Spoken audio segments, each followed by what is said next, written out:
오늘 우리에게 주신 하나님의 말씀은 스가랴 8장 1절로부터 17절까지 말씀입니다. 만군의 여호와의 말씀이 임하여 이르시되 만군의 여호와가 이같이 말하노라. 내가 시온을 위하여 크게 질투하며 그를 위하여 크게 분노함으로 질투하노라. 여호와가 이같이 말하노라.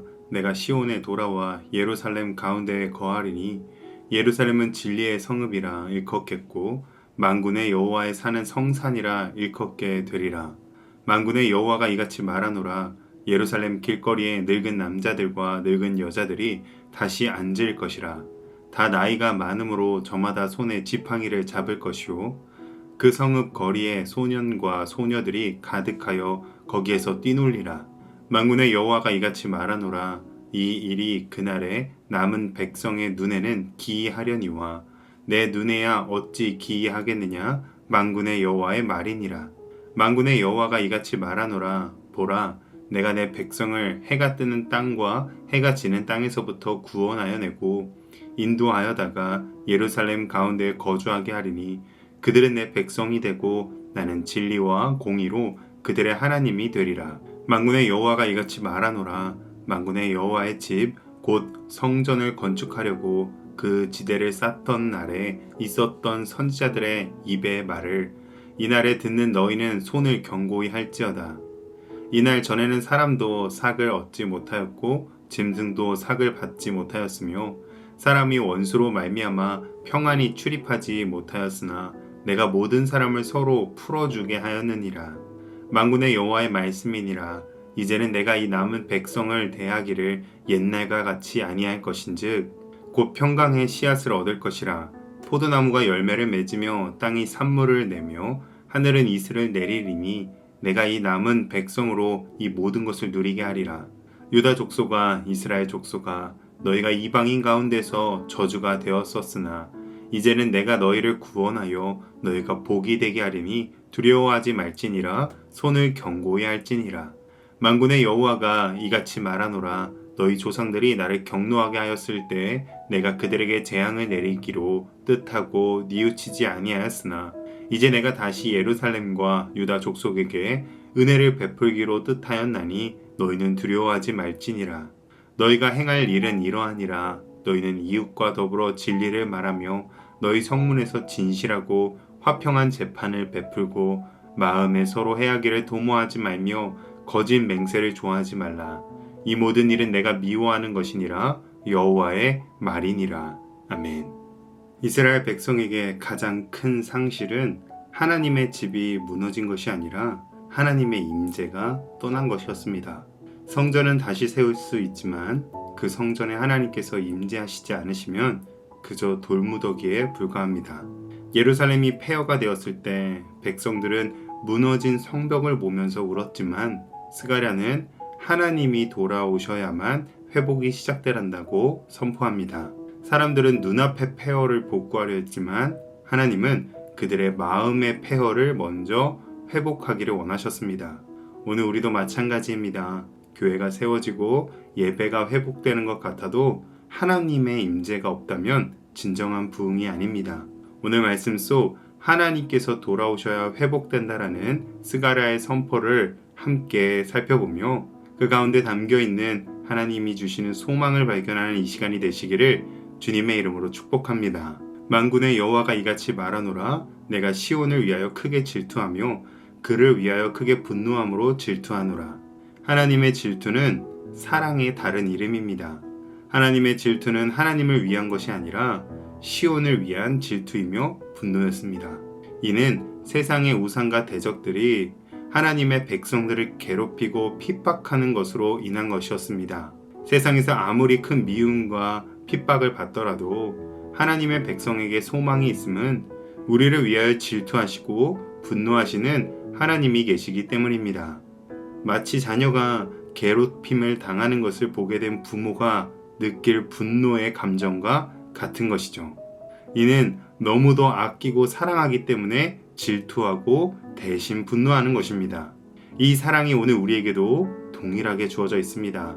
세상은 하나님의 백성을 멸시하고 핍박하지만 그럼에도 불구하고 우리에게 소망이 있음은 사랑의 하나님께서 우리를 위하여 질투하시며 우리를 대신하여 분노하고 계시기 때문인 줄로 믿습니다. 3절 내가 시온에 돌아와 예루살렘 가운데 거하리니 예루살렘은 진리의 성읍이라 일컫겠고 하나님께서 돌아오시면 모든 것이 달라집니다. 그분의 임재가 회복되면 도시는 진리의 성읍으로 산은 성산으로 변화되는 것입니다. 하나님의 임재는 공간을 거룩하게 하며 사람을 새롭게 하고 관계 가운데는 평화를 이루게 하십니다. 스가랴가 그렸던 이 회복의 장면은 놀랍습니다. 4절로 5절에는 늙은 남자와 여자가 거리에 앉아있고 소녀와 소년들이 뛰어논다라고 합니다. 이는 예루살렘의 평화가 충만하게 될 것을 그리는 것으로서 길거리에 노인들이 있다는 것은 모두가 평화로 말미암아 장수의 축복을 누리는 것이고 소년과 소녀들이 뛰어논다는 것도 인구의 번성을 뜻하는 것입니다. 이처럼 하나님이 함께 하실 때 생명은 풍성히 꽃피우게 되고 평화가 임하게 됩니다. 그러나 유다 백성들의 눈에는 이것이 믿기 힘든 기이한 일이었습니다. 그러나 하나님께서는 내 눈에는 어찌 기이하겠느냐라고 하십니다. 우리가 볼 때에는 불가능해 보여도 전능하신 하나님께서 임재하시면 가능한 일입니다. 죽음을 이기고 영원한 생명과 참된 평안을 누리게 하시는 길을 예수님이 오심으로 말미암아 성취되고 이루어진 것과 같습니다. 누가복음 1장 37절 말씀 대저 하나님의 모든 말씀은 능하지 못하심이 없느니라. 아멘. 그리고 하나님께서 내 백성을 해 뜨는 땅과 해 지는 땅에서 구원하여 내겠다. 그들이 내 백성이 되고 나는 진리와 공의로 그들의 하나님이 되리라 라고 하십니다.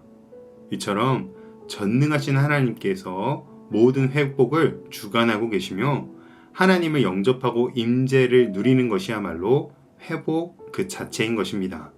하나님께서는 이제는 내가 이 남은 백성을 대하기를 옛날과 같이 아니할 것인즉이라고 말씀하시며 예루살렘의 유다에게 회복의 시대가 시작되었음을 선포하십니다. 이전에는 먹고 살아야 할 것을 걱정해야 했지만 이제는 평강의 씨앗을 얻어서 풍족함과 충만함을 누리게 될 것입니다. 하나님께서는 이렇게 회복과 축복을 약속해 주심과 동시에 이를 지키고 보존해야 할 사명을 말씀해 주십니다. 이제는 내가 너희를 구원하여 너희가 복이 되게 하리니 두려워하지 말지니라. 손을 견고히 할지니라. 하나님의 약속을 믿고 걱정과 두려움 대신에 하나님께서 맡겨주신 사명을 이루기 위한 손을 견고히 하는 것, 이것이 바로 하나님의 은혜와 축복을 누리며 지키는 비결인 것입니다. 이는 예수님께서 우리에게 사명을 맡겨주시며 주셨던 약속과 동일합니다. 마태복음 28장 20절 말씀, 내가 너희에게 본부한 모든 것을 가르쳐 지키게 하라. 볼지어다 내가 세상 끝날까지 너희와 항상 함께 있으리라 하시니라. 아멘. 오늘 말씀의 스가랴의 시대처럼 오늘 우리에게 필요한 것은 상황과 환경의 회복이 아니라 하나님의 임재의 회복입니다. 하나님께서 다시 우리의 중심에 거하실 때 교회는 살아나고 가정은 치유되며 우리의 영혼은 새로워질 것입니다. 그러므로 오늘 우리 모두는 회복의 조건을 찾아 다니기보다 회복의 주인이신 하나님께 마음의 문을 활짝 열어서 우리의 삶의 골짜기를 은혜와 축복으로 넘치도록 채워주심을 누리시기를 주님의 이름으로 축복합니다. 기도하겠습니다. 사랑의 하나님, 우리를 버리지 않으시고 다시 돌아오시는 은혜에 감사를 드립니다.